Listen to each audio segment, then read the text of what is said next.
কৃষ্ণৰ ভকতৰ একো দুখ নাই। আৰু বহুতে ভাবিব পাৰে কৃষ্ণ ভকত দুখীয়া, দুখীয়া নহয়। এতিয়া যদি আমি তাৰ প্ৰমাণ চাওঁ, বিপদ আমোদৰ ধনী নে দুখীয়া আপোনালোকে কওক? সকলোৱে কোৱাই যায় আছিলৰ দৰিদ্ৰ বিপদ আমোদৰ কৃষ্ণৰ, হয়নে বাৰু? গতিকে বিপদ আমোদৰ আমি পদত পাই আছোঁ দুখীয়া দৰিদ্ৰ। কিন্তু আমি যদি জ্ঞান মাৰ্গে চাওঁ, বিপদ আমোদৰ কেতিয়াও দুখীয়া নহয়, আটাইতকৈ সৰ্বশ্ৰেষ্ঠৰ ধনী। কেনেকৈ চাওক, এতিয়া ধন থকাজনৰ ওচৰত নথকাজনে বিচাৰে নে নথকাজনৰ ওচৰত থকাজনে বিচাৰে? কওকচোন বাৰু আপোনালোকে। নোহোৱাজনৰ তাত বিচাৰিব নে থকাজনৰ তাত বিচাৰিব? দিয়ক কওক আপোনালোকে। থকাজনৰ তাত বিচাৰিব। এতিয়া চাওক, বিপদ আমোদৰ ওচৰত কৃষ্ণই বিচাৰিছিল নে কৃষ্ণৰ ওচৰত বিপদ আমোদে বিচাৰিছিল? ব্ৰাহ্মণনি পঠালে ঠিক, বিপদ আমোদে ক'লে মৃত গৃহলৈ খালী হাতে যাব নাপায়। চাউল চিৰা চাৰিমুঠি দিয়া বিচাৰি, চাৰিমুঠি অৰ্থ হৈছে সত্য শৌচ ক্ষমা দয়া, ধৰ্ম অৰ্থ কাম মুখ্য। বেছিও নিব পাৰিলেহেঁতেন, কমাই নিব পাৰিলেহেঁতেন। তেতিয়া কি কৰিলে? বিপদ আমোদে দিয়া নাছিল, কৃষ্ণই কিন্তু খুজি খাইছিল। খাইছিল নে নাই বাৰু? তে দুখীয়া কোন? বিপদ আমোদৰ কেতিয়াও দুখীয়া নহয়, আটাইতকৈ সৰ্বশ্ৰেষ্ঠ ধনী। এতিয়া চাওক, ভকত দুখীয়া নহয়। হয়, আমি দেখিছোঁ বিষয় ধন টকা পইচা নাথাকিব পাৰে, এয়া মায়াৰ ধন। এই ধনে আমাক তাৰিব নোৱাৰে। এই সংসাৰত থকা কেইদিনৰ বাবে চলিবলৈহে কেইটামান আমাক লাগে, এসোপা আমাৰ প্ৰয়োজন নাই। কিন্তু পৰলোকত কি ধনে তৰিব? নাম ধন। সেইকাৰণে ভকত সদায় ধনী। ভকতৰ লগত নাম ধন আছে, যি ধন ভগাই থাকিলেও শেষ হৈ নাযায়।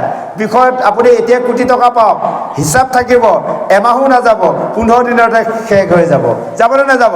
সেইকাৰণে সৰ্বশ্ৰেষ্ঠ ধনী কেৱল ভকত। বিপদ আমোদত যা কেৱল বেদ ধৰ্ম কৰে আৰু কৰ্ম কৰে, স্ত্ৰীৰ প্ৰতি তেওঁলোকে মনোযোগ নিদিয়ে।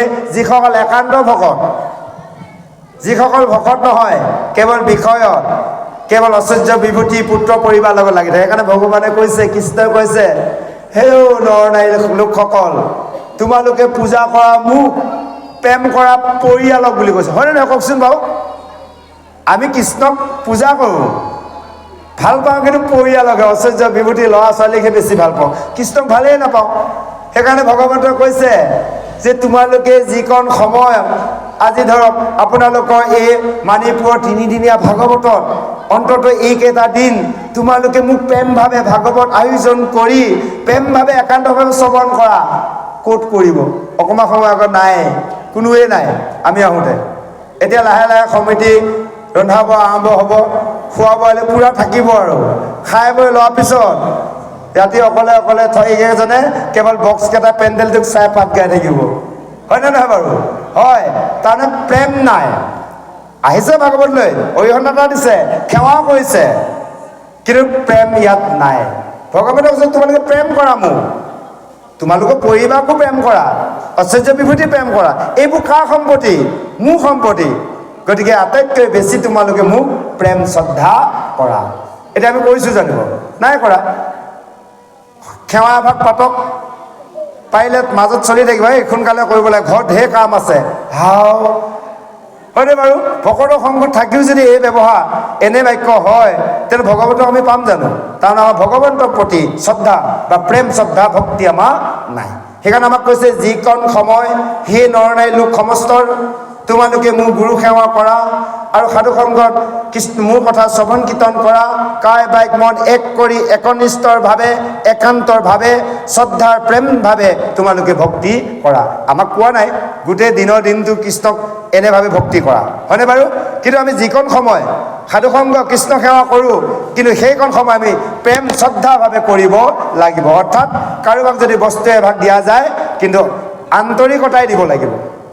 যে এতিয়া কি হ'ল, ভাগৱত পাতিছে, ৰাইজে ধৰিলে, এতিয়া ইমান বোলে এটা গেট ধৰিলে, পেণ্ডেলটো ধৰিলে, নিদিলেও নহয়, কি হ'ব? উপায় নাই, কেং জেং কৰি আগবঢ়াই দিছে, তেনেহ'লে সেইটো দিয়া বুলি কোৱা নাই। কাৰণ মুক্ত হস্তে দিব লাগিব। সোঁ হাতে যদি দান দিয়া যায়, বাওঁ হাতে গম পাব নালাগিব। আমাৰ আকৌ কি হয়, দানটো দি লয়, যদি দিছে 1000 টকা, কাৰোবাক কৈ থাকিব 5000 টকা দিছোঁ, হয়। আকৌ ক'ব কি জানে, আৰু এটা কয় যদি আজি কাৰ্যসূচীত কাৰোবাৰ নাম সোমোৱা নাই, শেষত মিটিং পাতিলে 10-12 বিষয় দিব, কিয় মই দিছিলোঁ মোৰ নামটো কিয় নাহিল, ইত্যাদি ইত্যাদি কথা। অৰ্থাৎ এইবোৰ হয় কিহৰ কাৰণে জানে, আমি অজ্ঞানৰভাৱে এনে ভাৱনা, এনে বাক্য, এনে প্ৰশ্ন আমাৰ উত্থাপিত হয়। হয়নে বাৰু? এতিয়া আমিও ক'ব পাৰিলোহেঁতেন, কাৰ্যসূচীত আমাৰ নামেই নাই আকৌ, হয় আমাৰ খগেন পাঠৰ প্ৰভুজনে মাতিছে, আমি আসনে নলওঁ, যামগৈ। কথা এটা কৈছোঁ, এনে ভাৱনাই যদি ভক্তি কৰা যায়, সাধুসংগ কৰা যায়, জীৱনটো কৰিলেও ভগৱন্তক কেতিয়াও পোৱা নাযাব। এই কথাখিনি সুন্দৰভাৱে আজি সেইগৰাকী ৰুক্মিণীয়ে কৃষ্ণৰ চৰণত ধৰি মধুৰ বচনে এনেভাৱে প্ৰকাশ কৰিছে। কিয় প্ৰকাশ কৰিছে? আমাৰ লোকসকলক শিকাবলৈ, বুজাবলৈ আজি ৰুক্মিণীয়ে এনেভাৱে কৃষ্ণৰ চৰণত প্ৰণিপাত জনাইছে। আৰু শেষৰ পদত কৈছে, ব্ৰহ্মা চন্দ্ৰ ইন্দ্ৰ চন্দ্ৰ আদি সবেও তোমাৰ প্ৰিয়, তাসম বা প্ৰিয় তুমি স্বামী। যে সেই ব্ৰহ্মা চন্দ্ৰ আৰু যিমানসকল আছে দেৱৰ সকলো তোমাৰ প্ৰিয়ৰ, তুমিয়ে সেই সকলৰ স্বামী। স্বামী শব্দৰ অৰ্থ হৈছে গৰাকী। এতিয়া যে আমাৰ এই প্ৰভুসকল, আইসকলৰ প্ৰভুসকল, আমিসকল, এয়া হৈছে এই সংসাৰত কেইদিনমানৰ বাবে মায়া স্বামী, অৰিজিনেল নহয়। গম পালে? সেই কথাটো জানিছিল কোনে? বজ্ৰ গোপীসকলে। যেতিয়া কৃষ্ণ প্ৰভু ভগৱন্তই সেই শৰতৰ সন্ধিয়া বাঁহী বজাই দিলে, নিজৰ স্বামীক খোৱা বোৱা যোগাৰ ধৰি থকা সময়তো এৰি থৈ গুচি গ'ল। হয়নে নহয় বাৰু? গৈছিল নে নাই? শাহু শহু সেৱা কৰাৰ সময়ত এৰি থৈ গ'ল, গাই দোহন কৰিছিল, এৰি থৈ গ'ল, কোনোৱে কেঁচুৱাক গাখীৰ খুৱাই আছিল, এৰি থৈ গ'ল। কিহৰ বাবে? সেইসকলে জানিছিল এইবোৰ মায়া, কেৱল সঁচা এক কৃষ্ণৰ স্বামী। আজিকালি কি হৈছে জানে নাজানে? নিজৰ স্বামীক আজিকালি এৰি যায়, কিন্তু আনৰ এজন মায়া স্বামী লয়। গৈছে নাই বাৰু কওকচোন? কিন্তু আমাক কৈছে কৃষ্ণ স্বামীলৈ যোৱা, আজি ঘৰৰ মায়া এৰি থৈ আহক, কেৱল ভাগৱতত থাকক। এনেই গাই থাকিলে নহ'ব। আহিছোঁ মই নামলৈ, ঘৰৰ মায়া এৰি থৈ গাই থাকে, আইসকলে শুনি থাকোঁ আৰু। কিন্তু সেই নাম ভাগি গাই লওঁ, অলপ পিছত এই সামৰিব লাগে দে, ঘৰত ঢেৰ ভেজাল আছে। তাৰমানে কি? নামটো গায়ে ল'লে, আহিছোঁ মই নামলৈ, ঘৰৰ মায়া এৰি থৈ। কিয় গালে নতুবা? ঘৰৰ যদি মায়া এৰিয়ে থৈ আছে, গাই থাকক, টেনশ্যন নল'ব। এতিয়া আমি এনেভাৱে যদি ভক্তি কৰোঁ, কৃষ্ণ প্ৰভু ভগৱন্তক কেতিয়াও নাপাওঁ। আহক আমি দুলৈ চন্দলৈ প্ৰভুজন কণ্ঠে পুনৰ পদ মাধ্যমলৈ আগবাঢ়িছোঁ। জয় কৃষ্ণ।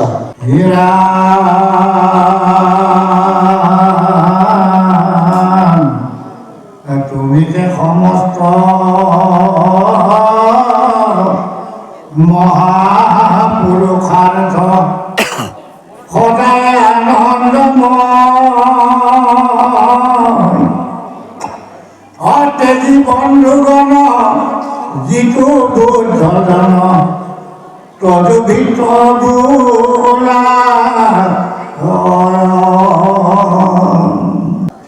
এরামে জীবনিলাম ইয়বুধ রুক্মিণী ফজিলাম কন জানি অনুহিত অর্থ জানিছে তোমাক বৰিলো মই আপুনি। আপোনাৰ ৰূপ ভকত দিয়া, জগতৰে আত্মা তুমি। ওইকে সবাকে তেলিয়া তোমাক বৰিলো প্ৰাণ স্বামী। এরামে তোমার কথাকে কালে সংহরয়, ব্রহ্মাদির সম্পদ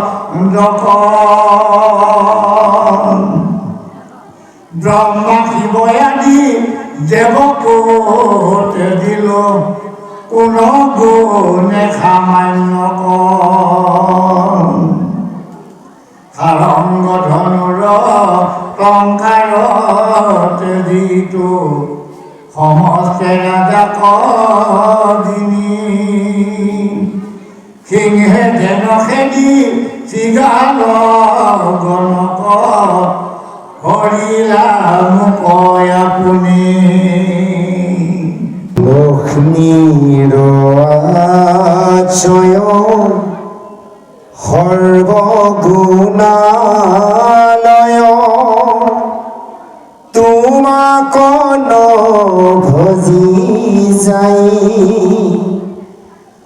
মৰণ ধাৰ্মিক ভয় পুৰুষক ভজিবে চকু খাই মহন্তৰ মুখে তজুপা পদ যুগ পংকজৰ গন্ধ পাই মহামুখ পদ পায়া কোন নাৰী আনক ভজিবে যাই জয় কৃষ্ণ পুনৰ দুলৈ চন্দত ৰুক্মিণীয়ে কৃষ্ণৰ চৰণ স্তুতি কৰিছে কৈছে হে প্ৰভু তুমি সমস্তৰ এই জগতৰ তুমিয়ে হৈছা মহাপুৰুষ আৰু সদায় তুমি আনন্দময় সদায় কেৱল আনন্দময় কেনেকৈ আনন্দ চাওক এতিয়া আমি বিষয় সংসাৰত হয়নে প্ৰভু যিমানবোৰ কাম কৰোঁ কৰ্ম কৰোঁ কিবা ধন টকা পইচা পালে সুখ পাওঁ আৰু যদি ল'ৰা ছোৱালী পঢ়া শুনাত ভাল ৰিজাল্ট কৰিছে তাতো আমাৰ সুখ আৰু ল'ৰা যদি চাকৰি হৈ গ'ল কাৰোবাৰ পঢ়া শুনা কৰি MA পাছ কৰি আছে চাকৰি হ'ল সুখ পালে কইনাগৰাকীৰ বাবে ভাল দৰা এটা পালে সুখ পালে নাতি এটা পালে সুখ পালে কিন্তু আনন্দ কিন্তু তাত নাই সুখৰ বিপৰীত দুখ যেনেকৈ দিনৰ বিপৰীত ৰাতি আনন্দ বিপৰীত একো নাই সেইকাৰণে কৈছে কেৱল আনন্দ ক'ত আছে কৃষ্ণৰ গুণনামত সেইকাৰণে কৈছে ভগৱন্ত তুমি কৈছে হে মহাপুৰুষ তুমি সদায় আনন্দময় চাব একান্ত ভকতজনৰ মুখত সদায় হাঁহি থাকিবই তেওঁ আনন্দতে থাকে তেওঁ কিন্তু দুখ নাই তাৰমানে তেওঁ সুখৰ কথাই নাই এতিয়া এই আনন্দ লাভ কৰিছিল ভক্তি মাধ্যমত প্ৰহ্লাদে দৈত্য শিশুসকলৰ লগত হয়নে বাৰু গুৰুগৃহত থাকোঁতে কেৱল কৃষ্ণ কীৰ্তন কৰাইছিল শিকাইছিল শিশুসকলক কেৱল আনন্দ কৰিছিল কিমান ধুনীয়াকৈ আনন্দ কৰিছে সেইকাৰণে কৈছে দৈত বংশে জন্ম যাৰ হৰি ভকতৰ শিশু সংগে লয় হৰি নাম আনন্দে মহানন্দে কৰতালি দিয়া নাচে আনন্দে মহানন্দে কৰতালি দিয়া নাচে হৰি গুণ গায় আনন্দে সেইকাৰণে আজি ৰুক্মিণীয়ে কৈছে তুমি আনন্দ স্বৰূপ তোমাৰ নাম যিয়ে ল'ব কেৱল আনন্দতে থাকিব পাৰিব আমি আনন্দ লাভ কৰিব লাগিব আমি সুখ পাওঁ বুলি কৰ্ম কৰোঁ সুখৰ উপৰি আমি কি পাওঁ দুখ পাওঁ কিন্তু আমি আনন্দ ল'বলৈ হ'লে কৃষ্ণ প্ৰভু ভগৱন্তক বুজিব লাগিব আজি ৰুক্মিণীয়ে কৈছে ঠিক সেইকাৰণে হে প্ৰভু যে সেইসকল বুদ্ধিমন্তই কেৱল বন্ধুগণক এৰি বিষয়ক এৰি কেৱল তোমাৰ ভৃত্য হয় আৰু যেনেকৈ এজন ভোকাটোৰে এমুঠি অন্নৰ পালে অন্ন মুঠিক যেনেকৈ প্ৰশংসা কৰে তেনেভাৱে সেই যদুৰায় স্বৰূপত সেই মুনিগণে একান্ত ভক্তগণে কেৱল তোমাৰ গুণৰ নাম পৰম অমৃত হিচাপে প্ৰশংসা কৰে একান্ত ভকতে কৃষ্ণ কথাত প্ৰশংসা কৰিব আমাৰ দৰে দুকান্ত তিনিকান্ত বহুকান্ত ভকতে বিষয়ৰ কথাত আমি ধন্যবাদ দি থাকিম হয় দিয়ক হওক দিয়ক ভালে হৈছে দিয়ক এইবোৰ আমি বেছি লাগি থাকোঁ হয়নে বাৰু কৃষ্ণ নামত আমি প্ৰশংসা নকৰোঁ কিন্তু আমি বিষয়ৰ নামত কৰ্মত পূৰা চাপোৰ্ট দি থাকোঁ আজি কৈছে ৰুক্মিণীয়ে এনেভাৱে সেই মুনিগণে একান্ত ভক্তগণে তোমাৰ স্বৰূপক তোমাৰ নামক অমৃত হিচাপে গায় আৰু প্ৰশংসা কৰে। যদি তুমি ক'ব বিচৰা যে তুমি কি কাৰণত মোক ভজিলা আৰু তুমি মোক ভজাৰ কোনোটো প্ৰয়োজন নাছিল, ইয়াৰ অৰ্থ সেইকাৰণে কৈছে আপোনাৰ ৰূপৰ ভকতি দেখিয়া জগতৰ আত্মাৰ তুমি এতেকে সবাই তেজিয়া তোমাক বৰিলোহু প্ৰাণ স্বামী। সকলো জানি গ'ল ৰুক্মিণীয়ে কৃষ্ণই সৰ্বশ্ৰেষ্ঠ আৰু বাকীবোৰ একো কাম নাই, সেইকাৰণে কৃষ্ণ চৰণত ভজিছে। এতিয়া আমি নাজানোৱেও, হয় সমাজে পেচা দিলে আৰু এই গুৰুৰ শৰণ ল'ব লাগে, ভজন ল'ব লাগে, পেচাত যাই লৈছোঁ আৰু কৃষ্ণক যে ভজিব লাগিব, কেনে মাধ্যমে ভজিব লাগিব এই কথাটো কিন্তু আমি জনা নাই। এতিয়া চাওক, কাইলৈ পৰহিলৈ আপোনালোকৰ ভাগৱত সামৰণি হ'ব। সকলোৱে একেলগে থাকি কি বুলি সামৰিব? অপৰাধ বিনাশন তজু নাম নাৰায়ণ জানি নামে পখিলো শৰণ অন্য গতি নাহিকে মৰণ অপৰাধ ক্ষমা কৰি তুমি দয়াশীল হৰি মুখৰ ৰক্ষা কৰিছোঁ। এই যে আমি গালোঁ প্ৰথম বাক্য শেষত জানি নামে পখিলো শৰণ, এনেই গাম গোটেই সকলোৱে সদায় গাই আছোঁ। গুৰু সেৱা কৰাৰ পিছত শেষত অপৰাধ বিনাশন তজু নাম সকলোৱে কৈ আছোঁ আৰু এনেই ভগৱানৰ মিছা কথা কৈ আছোঁ। বোলে প্ৰভু তোমাৰ নাম জানিহে শৰণ পঢ়িছোঁ। কি নাম জানিলোঁ আমি? চাৰিমুঠি জীৱত ভগৱন্তৰ আত্মাৰূপে বিৰাজ হৈ আছে, জীৱসকলক হিংসা কৰি আছোঁ, মাৰি কাটি আছোঁ, খাই আছোঁ। প্ৰভু কৈছে প্ৰভু তোমাৰ নাম জানি পঢ়িলোঁ শৰণ। বোলে যা ইমান মিছা কথা। প্ৰভুৱে কয় তেৰিক ইমান মিছা কথা কোৱা মোক, যোৱা তোমাৰ লগত মই নাথাকোঁ। আপোনালোকে চাব, মিছা কথা কৈ থকা মানুহ এজনৰ লগত আপোনালোকে কোনো সংগ নকৰে, কৰিবনে বাৰু? নজনা কেইদিন কৰি আছে, যিদিনাখনে জানি গ'ল বা এজন বৰ মিছা কঠীয়া, তেওঁৰ লগত সংগই নকৰা হ'ব। তদন্তু এতিয়া কৃষ্ণৰ লগত আমি সখীত্ব বন্ধুত্ব পাতিবলৈ গৈ আছোঁ, যদি সদায় মিছা কথাকেইটা কৈ থাকোঁ, কৃষ্ণই ভাবিবগৈ এই তুমি যিমানে মোক বিচাৰি নথকা তোমাৰ ওচৰতে নাযাওঁ। এইসকল মিছলীয়াসকলৰ লগত থাকি একো লাভ নাই, হয়নে বাৰু? চাওক, সেইকাৰণে আমি প্ৰতিটো ঘোষা বা প্ৰতিটো কীৰ্তন আমি যে গাওঁ, ইয়াক জানি বুজিহে গাব লাগে। এতিয়া আমাৰ আইসকলৰ কণ্ঠত কিমান নাম ৰাখিছে, ঘোষা ৰাখিছে, হয়নে বাৰু? এতিয়া আইসকলে পূৰা ফৰ গাই থাকে। যদি এগৰাকী আই সোধা যায় এই যে আপুনি যে গালে দিহা ফাকি, ইয়াৰ অৰ্থটো কওকচোন। এই তাকেহে জানো, মুখস্থ কৈছোঁ মই গাই আছোঁ বুলি ক'ব, জয় কৃষ্ণ, বুজি পালে? কিন্তু মুখস্থ কৰি গোৱাটো আচল কথা নহয়। আমি যি ভাগি ঘোষা বা কীৰ্তন কৰিম তাৰ তত্ত্ব অৰ্থ আমি জানি গাব লাগিব।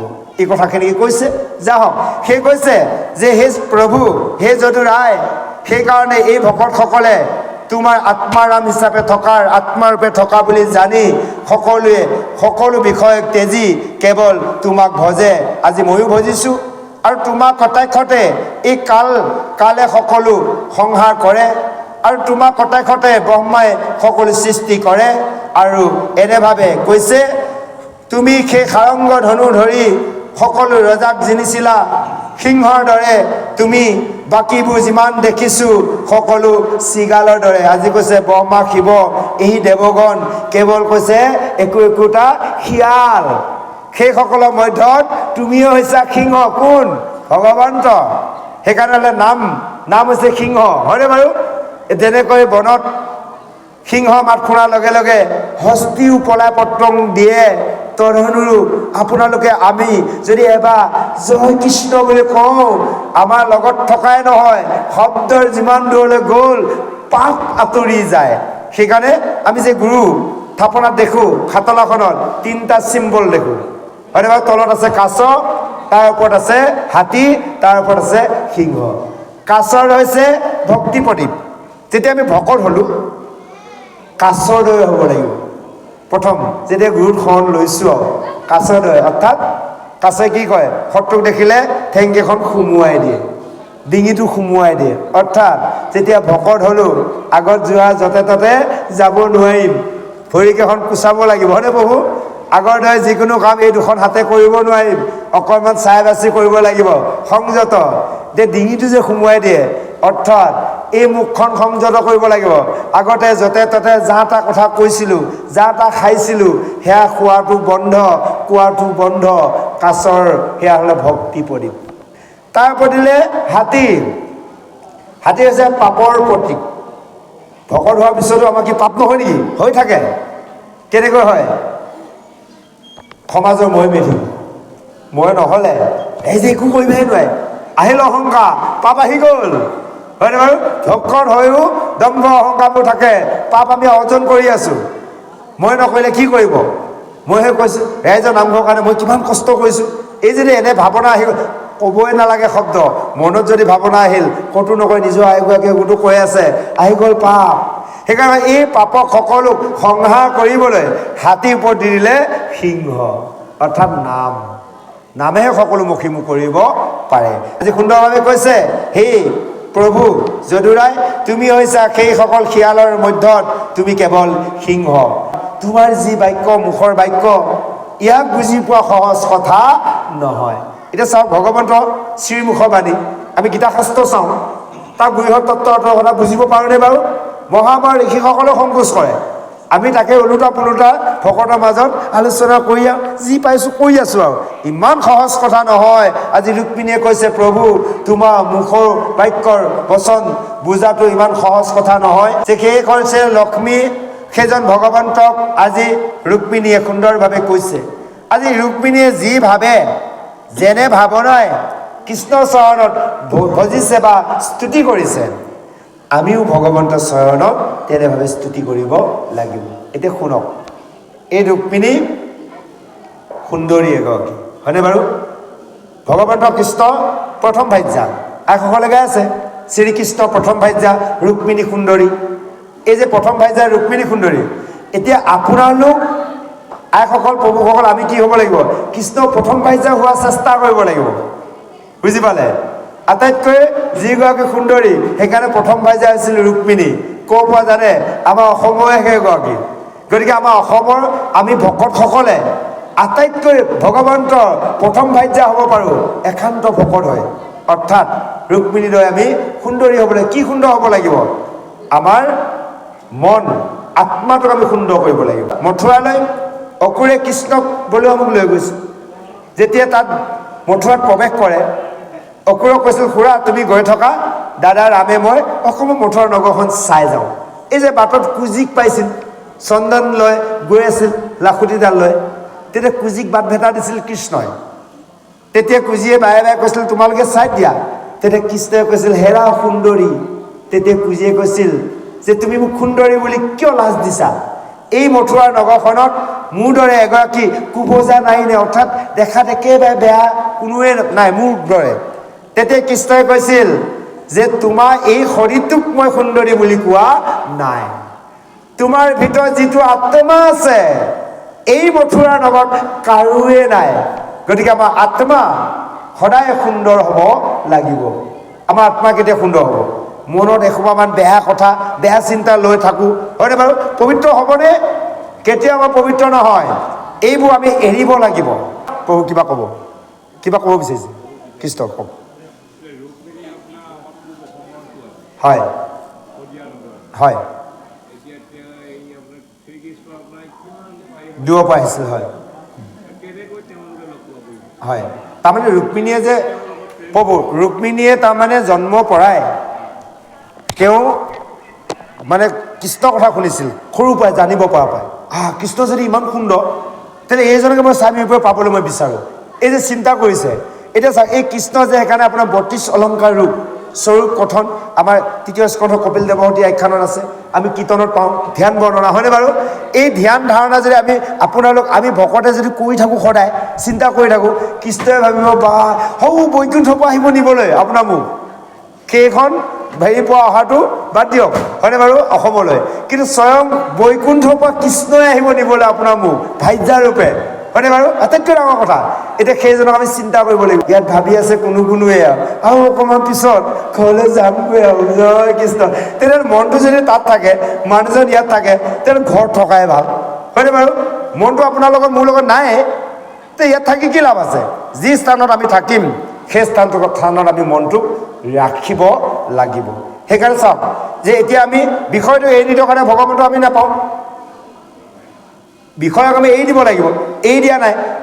বিষয় মানে কি? ঘৰখন এৰি থৈ আহিলোঁ, ঘৰৰ কথা আমি ভাবিব লগা নাই, এইখন সময় কৃষ্ণক ভাবিব লাগিব। এতিয়া যদি আমি সেই বিষয়ৰ কথা ভাবি থাকোঁ, এইখন সময় আমাৰ একো কামত নাহিব।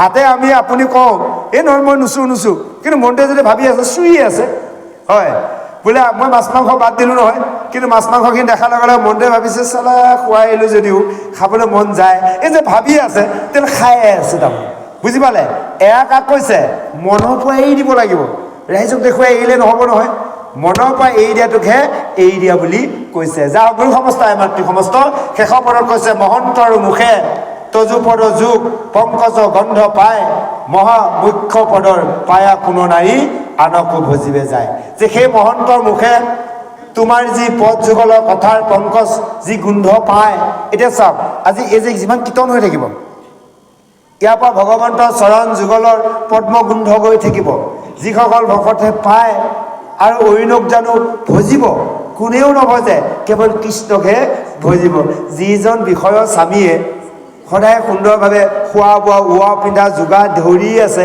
সেইজনক এৰি কিবা আনৰ স্বামীক যাব নেকি কেতিয়াও নেযায় আজিকালি অলপ ভয়ো লাগে হয়নে বাৰু আজিকালি যোৱাও হৈছে দিয়ক নিজৰ স্বামীয়ে চাকৰি বাকৰি কৰে ধন টকা পইচা সময়ত পঠিয়াই আছে বাহিৰত থাকি মানে পুৰা এনজয় কৰি আছে টকাকেইটা লৈ তাৰ ভিতৰতো কাৰোবাৰ লগত গুচি গৈছে সেই কথাটো আমি নাযাওঁ আহক আমি পিছত 24 চন্দ্ৰলৈ আগবাঢ়িছোঁ জয় কৃষ্ণ স্থিৰ অধীনইতো যতে নিৰ্পতি মানে যেন কৰো গদৰ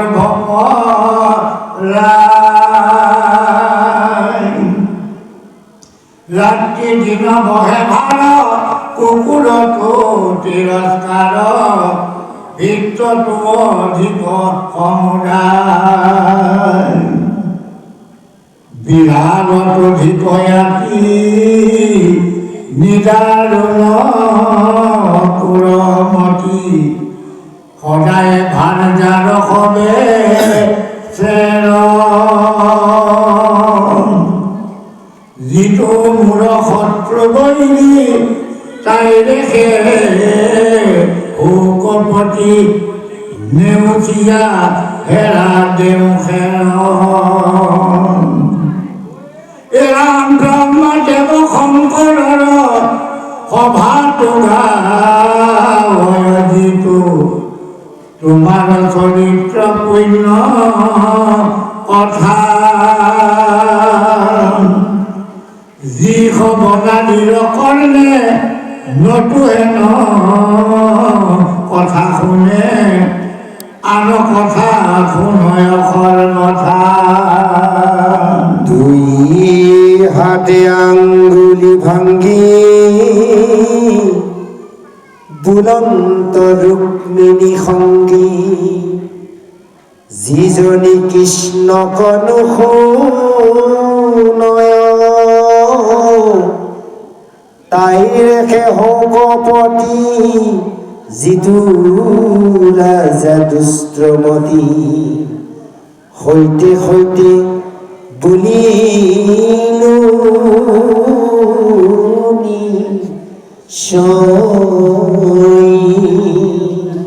জয় কৃষ্ণ এতিয়া আমাৰ 24 চন্দ্ৰত ৰুক্মিণীয়ে কৃষ্ণক প্ৰাৰ্থনা কৈছে হে প্ৰভু এনেভাৱে তুমি সৰ্বগুণৰ অধিকাৰী এই কথাটো জানি হে প্ৰভু তোমাক নিষ্ঠভাৱে ভজিলোঁ আৰু ইহকালে পৰকালে মুখ্য পদদাতা তুমি ঈশ্বৰ দেৱহৰি যে এই কালতো ভগৱন্তই আমাক চলাই আছে আমি কোনো কাৰণত ভগৱন্তক দুখ দিব নোৱাৰোঁ ভগৱন্তই আমাক এই কালত চলাই আছে কেনেকৈ চলাই আছে এটা শ্বাস প্ৰশ্বাসৰ দ্বাৰা প্ৰাণ অপান বায়ুৰ দ্বাৰা উশাহ নিশাহৰ দ্বাৰা ভগৱন্তই আমাক কিমান কৃপা কৰি আছে চাওক এবাৰ যদি ভিতৰলৈ সোমাই গ'ল ওলাই যদি নাহে কি অৱস্থা হ'ব কৈছোঁ আৰু এবাৰ যদি বাহিৰলৈ ওলাই গ'ল ভিতৰলৈ যদি নেযায় তেনেহ'লে বাঁহ কাঠ কটা আৰম্ভ কৰি দিব হয়নে বাৰু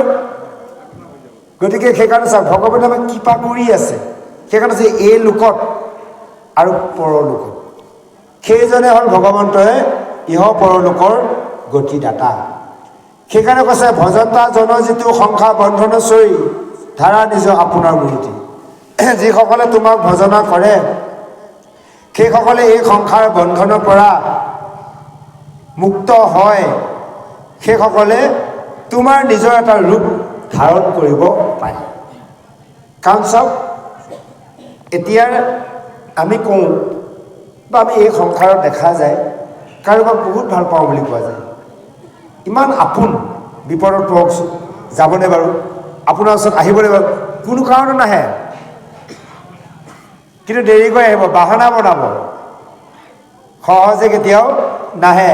আপোনাৰ বিপদটো পাৰ হৈ গ'ল, তাৰপিছত ক'ব ভাল দিনটো যেতিয়া আহিব, সেই বেয়া নাপাব বুজিছে, একদম খবৰটো পাইছোঁ মই, এনেকুৱা সমস্যা মোৰ আহিবলৈ ইমান বেয়া লাগিছে নহয়, সদায় মানে মনত পৰি আছে, এনেই ক'ব, গম পালেনে? আৰু কাৰোবাৰ আছে বিপদত ধন বিচাৰকচোন, থাকিলেও কি ক'ব জানে, ইছৰাম আপোনাৰ বিপদটোনো এতিয়াহে হ'ব পাৰে, আৰু দুদিন আগত হোৱাহেঁতেন আছিলেনো ধনকেইটা, এনেকৈ তেনে কিন্তু ইফালে আছে ঘৰত নিদিয়ে, কিন্তু গম পালে নাপায়, এনেকুৱা বাহানা, এহে আপোন নেকি, এহে বন্ধু নেকি, কেতিয়াও হ'ব নোৱাৰে। সেইকাৰণে কৈছে কৃষ্ণ প্ৰভু ভগৱন্তক যিজনে ভজনা কৰে তেওঁ নিজৰ দেহটোকো বোলে এৰি দিয়ে, ইমান আপোন। চাওক যিজনে সমস্ত দিব পাৰে আমি সেইজনক চিন্তা কৰিম, যিজনে আপোনাক বিপদত আমাক বিপদত একো দিব নোৱাৰে সেইসকলৰ বন্ধু পাতি কিবা লাভ আছে? সেইকাৰণে কৈছে যে ধৰা নিজৰ আপোনাৰ মূৰতি, কৈছে হেন দেৱ তজু পদে মুহুৰ শৰণ হৌক আনক নজায়কো মূৰ মতি, যে যিজন ভগৱন্তই নিজৰ ভক্তসকলক নিজৰ দেহটো ধ্যান এৰি দিব পাৰে, সেইজন ভগৱন্তৰ চৰণত মই শৰণ লৈছোঁ, আৰু সেইজন ভগৱন্তৰ চৰণৰ পৰা অৰ্থাৎ চৰণ চিন্তা যাতে মোৰ মনৰ পৰা কেতিয়াও আঁতৰি নাযায়। আজি এনেভাৱে ৰুক্মিণী শৰণ লৈছোঁ, অৰ্থাৎ আমাক শিকাইছে যে যিজন ভগৱন্তই নিজৰ ৰূপ দিব পাৰে ভকতক, কৈছে মুহুৰ চৰণ চিন্তে যিটো জন মুহুৰ স্বৰূপ পায়, হুইয়া পাৰিষৰ থাকে বৈকুণ্ঠত তাহাৰ জন্ম মৃত্যু নাই।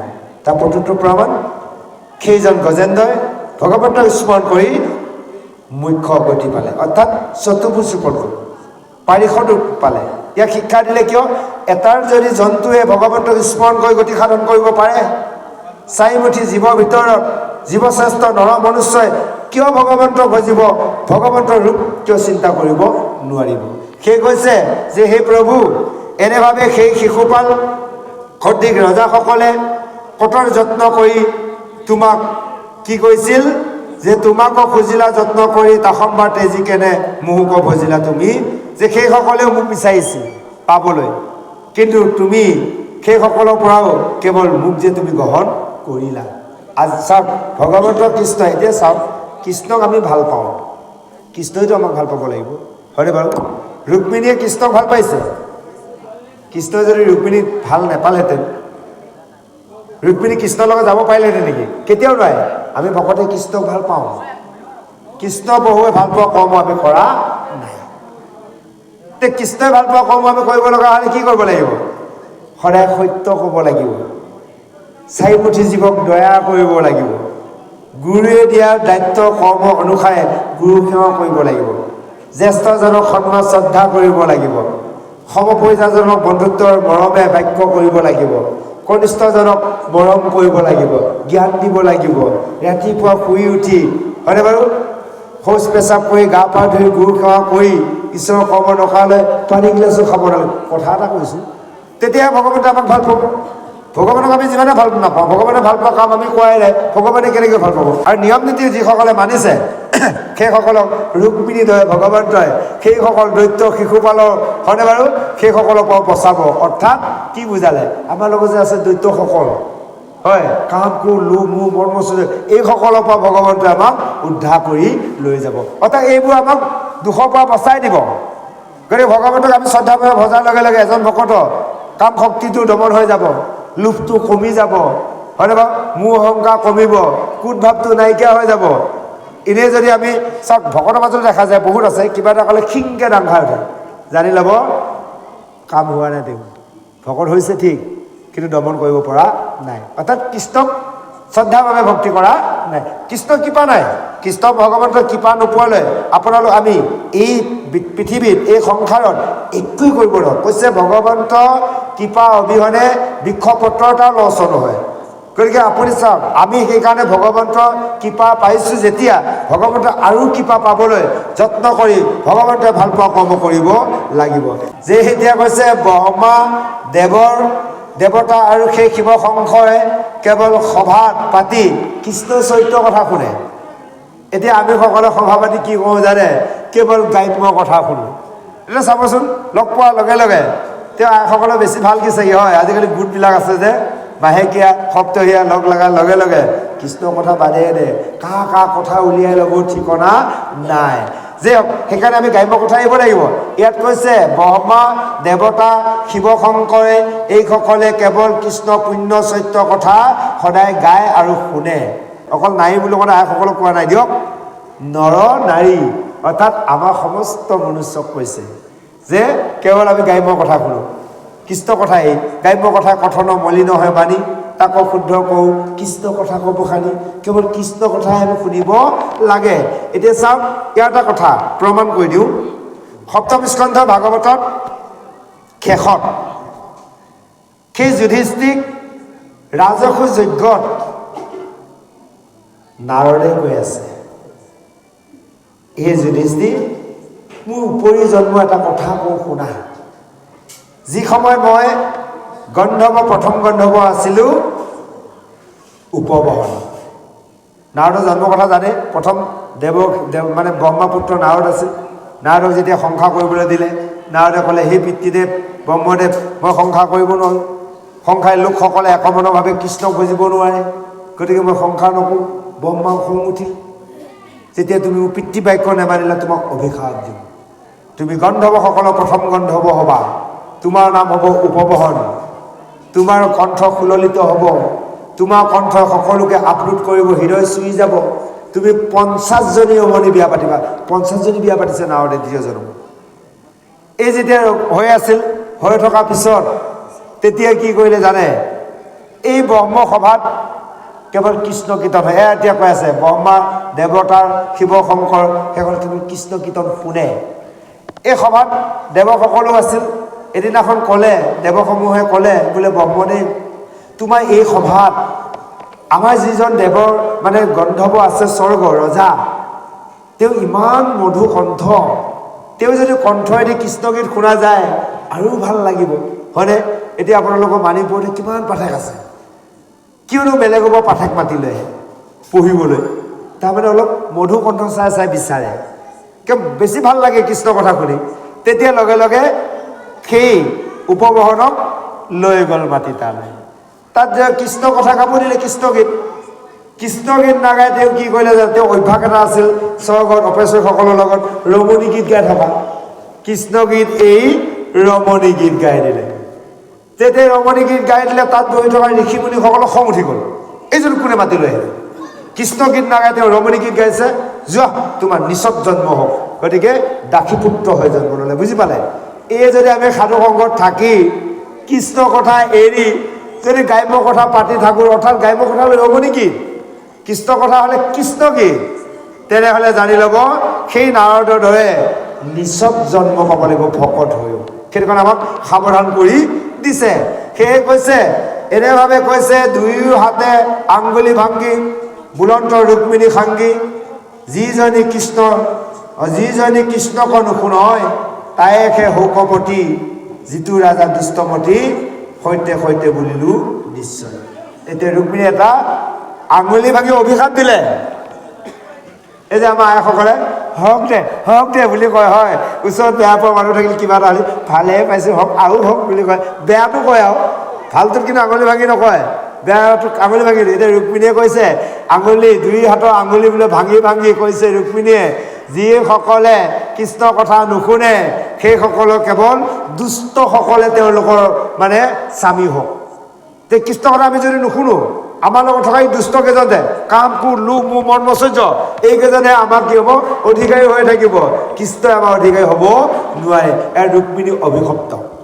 গতিকে আমি কৃষ্ণ কথা শুনিব লাগিব। সেই আমাৰ লগত থকা ডাঙৰ ডাঙৰ 6জন মানে দৈত্য আছে, সেইকেইজন দমন কৰিব লাগিব। আহক ইয়াৰ পিছত দুলৈ চন্দন সুন্দৰভাৱে আৰু এই অধ্যায় শেষলৈ আগবাঢ়িছে, আমি শ্ৰৱণ কৰোঁ। জয় কৃষ্ণ।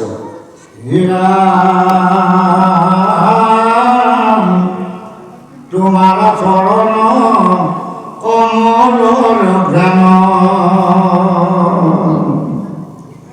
নপাৱয় যিটো নাৰী, অসেই মোৰ সমতি জীৱন প্ৰসৱক অভজে স্বামী বুদ্ধি কৰি চৰ্মৰো মদালি নহকে সজুৰি ব্যাপিয়াছে বাহ্য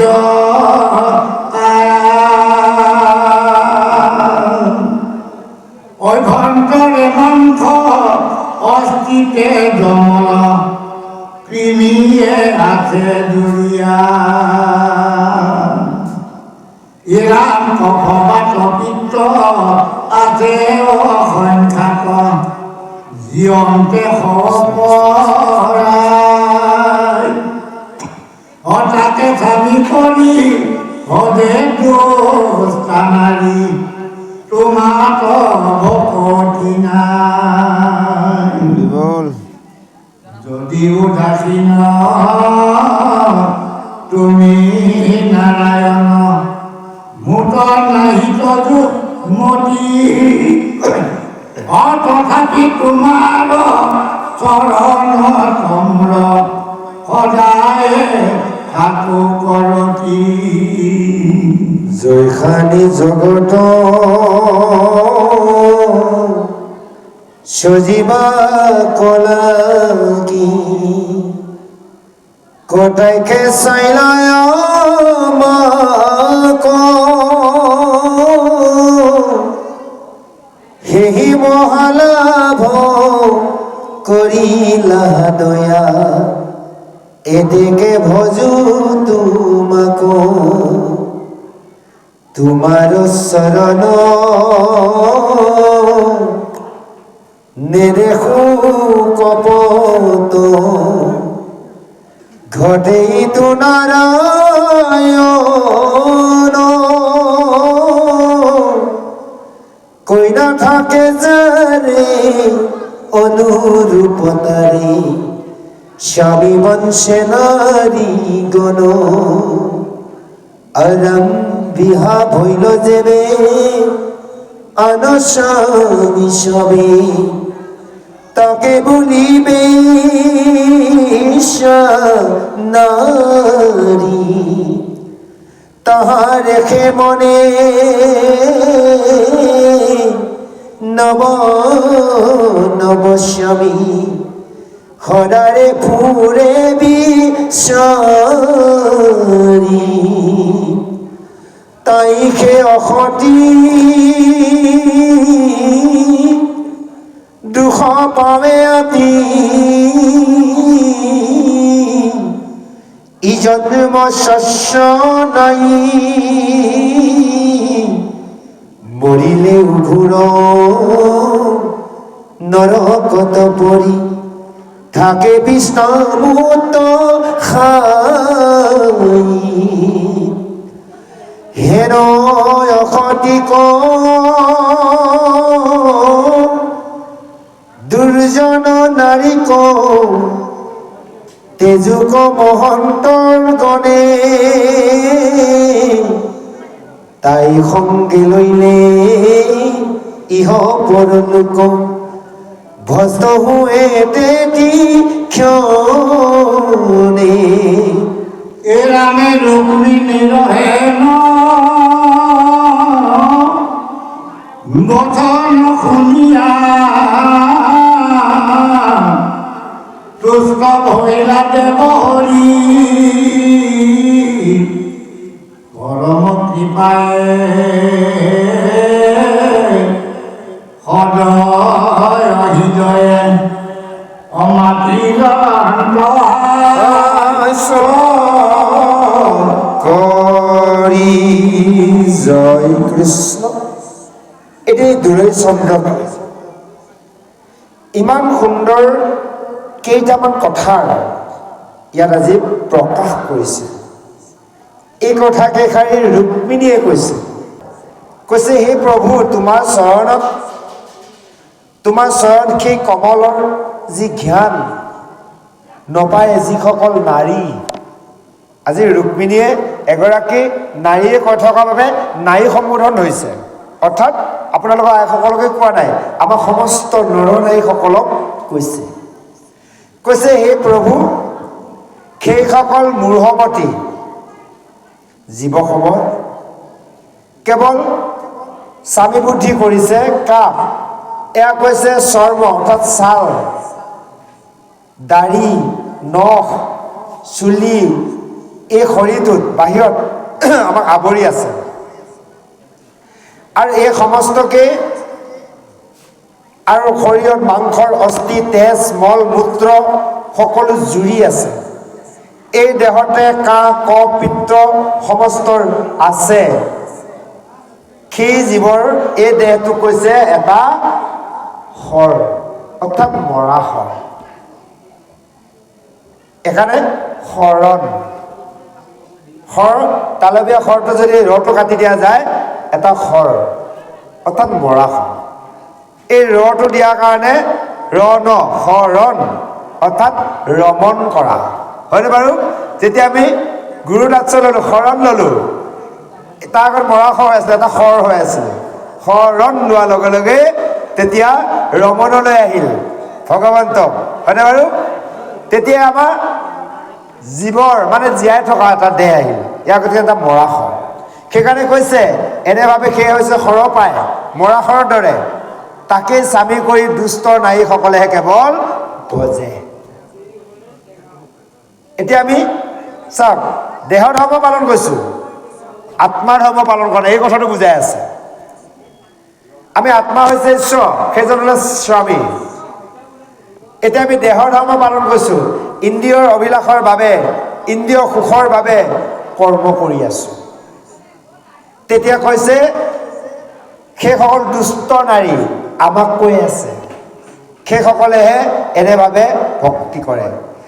মই তোমাৰ চৰণত আজি ৰুক্মিণীয়ে কৈছে, যদি মই উদাসীন তুমি নাৰায়ণ, তথাপিতো তোমাৰ চৰণত যাতে মোৰ সদায় ৰতি হৈ থাকে। আমাৰ সদায় ভগৱন্তৰ চৰণত, ভগৱন্তৰ গুণনামত, সাধুসংগত আমি ৰতি কৰিব লাগে। আমি বিষয়ত কিন্তু বেছি ৰতি কৰোঁ, বিষয়তকৈ আমি ভগৱন্তৰ কৰ্মত ৰতি বেছি কৰিব লাগে। আৰু সেইকাৰণে কৈছে জয়খানি জগত সজিবাক লাগে। যেতিয়া তুমি এই জগত সৃষ্টি কৰিবলৈ হে প্ৰভু তুমি কটাক্ষই কি কৈছিলা, চাইছিলা আমাক, আৰু সেই লাভালাভ কৰিবা লাহা দয়া এতেকে ভজো তোমাক। সেই লাভালাভতে, সেই লাভৰ বাবে তোমাক মই ভজিছোঁ। এতিয়া ভগৱন্তৰ সেইগৰাকী ভাৰ্যা আজি যেনেভাৱে ৰুক্মিণীয়ে কৃষ্ণক ভজিছে, আমি সমষ্টেও সেইজন ভগৱন্তক ভজিব লাগিব। কাৰণ চাওক, সৃষ্টি ক'লে যে এই যেতিয়া জগত সৃষ্টি, আমি এই জগতৰ কথা বাদ দিয়ক, বিশ্ব ব্ৰহ্মাণ্ড, এই ক্ষুদ্ৰ ব্ৰহ্মাণ্ডকটো ঈশ্বৰে আমাক স্বজন কৰিছে। কেনেকৈ? আমি তৃতীয় স্কন্ধৰ ভাগৱতলৈ যদি যাওঁ, কপিল দেৱহতী আখ্যানত জীৱসমূহে বিবিধ সংসাৰত কৰ্ম কৰি 84 লক্ষ যোনি ভ্ৰমণ কৰি কৰি এই যে মনুষ্য জন্ম, আমি মা গৰ্ভলৈ যে প্ৰত্যেকে আহিছিলোঁ, হয়নে বাৰু? যেতিয়া আমাৰ এই গৰ্ভত পিতৃয়ে কি দান দিছিলে, মা গৰ্ভত বীৰ্য দান দিছিলে, তাৰ বাহিৰে আৰু একো কৰি দিয়া নাছিল। এই যে শৰীৰৰ বীৰ্যকণৰ দ্বাৰা কি হ'ল, শৰীৰটো ছাল, নোম, নখ, হয়নে, লিংগ চিহ্ন, এইবোৰ সকলো চকু, কাণ, নাক, হাত, ভৰি কোনে দিলে? নে দেউতাই যাই গৰ্ভত লগাই দিছিল, নে মায়ে নিজে লগাই লৈছিল? স্বয়ং প্ৰভুৱে দিছে। এই কথাটো কৈ আছে স্বজন কৰা কথা, পদে দেখুৱাইছে, ৰুক্মিণীয়ে কৈছে বিশ্ব ব্ৰহ্মাণ্ড স্বজনৰ কথা, আৰু লগতে এই কথাটো কৈছে আমাৰ ক্ষুদ্ৰ ব্ৰহ্মাণ্ড স্বজনৰ কথা কৈ আছে। সেইকাৰণে কৈছে যি সময়ত তুমি কটাক্ষই আমাক চাইছিলা, সেই গৰ্ভত আমাক দৰ্শন দিছিলে ভগৱন্তই কটাক্ষৰ দৰ্শনে। সেইকাৰণে আমি মা গৰ্ভত জীৱিত হৈ আছিলোঁ সকলোৱে, আৰু এনেভাৱে আমি ভূমিষ্ঠ হ'লোঁ। সেইকাৰণে সেই মহালাভত, সেই লাভতহে আজি তোমাৰ চৰণত ভজিছোঁ। সেইটো লাভত আমি ভগৱন্তৰ চৰণত ভজিব লাগিব। বিষয় সংসাৰ আমি পাহৰি গৈছোঁ, মায়াৰ বশৱৰ্তী হৈ। ভগৱতে এনে এখন জাল জাপি দিছে, মায়া খেৱালি জালৰ দৰে, আমি ৰাস্তা বিচাৰি পোৱা নাই। ধন জন পুত্ৰ ভাই যায়, এয়াই মহা সুখ আনন্দ বুলি ভাবি কেৱল ৰাতিয়ে দিনে কৰ্ম কৰিছোঁ।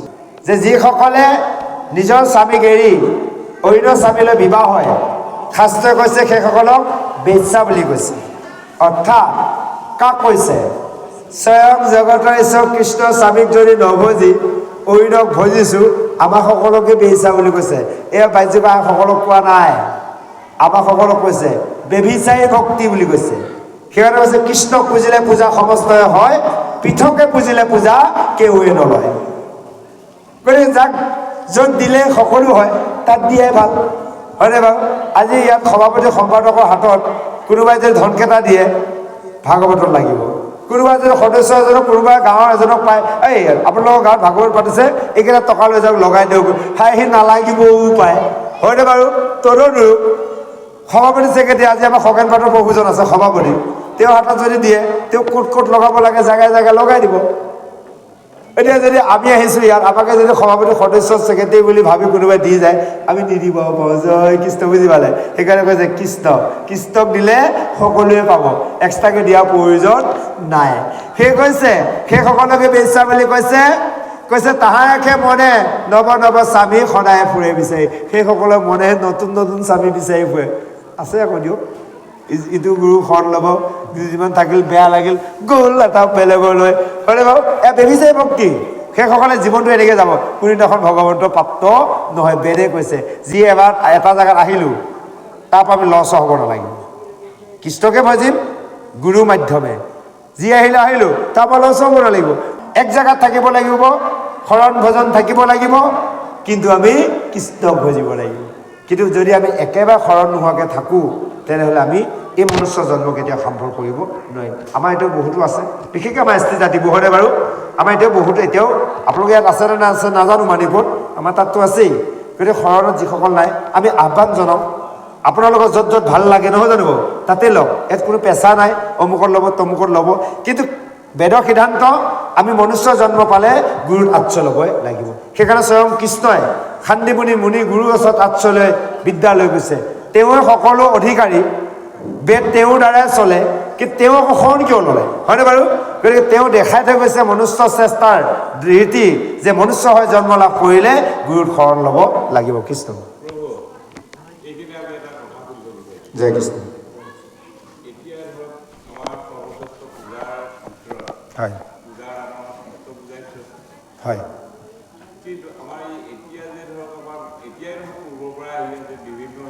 হয় হয়।